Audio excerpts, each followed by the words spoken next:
The equity markets are influenced by a variety of things, economic and geopolitical factors.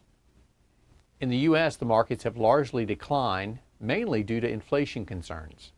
Interest rates have increased in a similar fashion to what we saw in 1994. What appears to be a low was established in June, and today the markets need to hold that line to begin a rally phase. Again, similar to what was experienced in 1994. However, this rally phase ought to be relatively short because of geopolitical concerns. Putin repeatedly has demonstrated he is a habitual liar and has bigger plans than the Ukraine.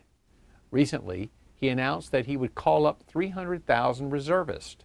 In reality, he is mobilizing an additional 1 million men.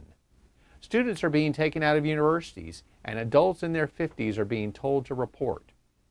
Also, war manufacturing has increased dramatically. During the late stage of the Cold War in the 1980s, the U.S. maintained about 310,000 troops in Europe, whereas the Soviets maintained 600,000. Today, the U.S. has only 100,000 troops in Europe, and the Russians have about 400,000, which includes those involved in the Ukraine. There is an additional 450,000 active duty troops elsewhere in the country, and supposedly 250,000 reservists. The question becomes, why does Russia need an additional 1 million men? I think the answer is to go beyond Ukraine, perhaps simultaneously when China decides to move against Taiwan.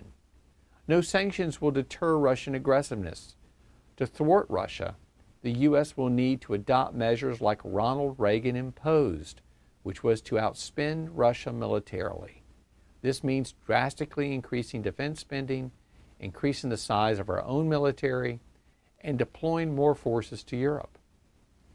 To guard against this potential scenario involves reducing one's exposure to certain equities and increasing one's position in short-term bonds, money markets, and possibly gold.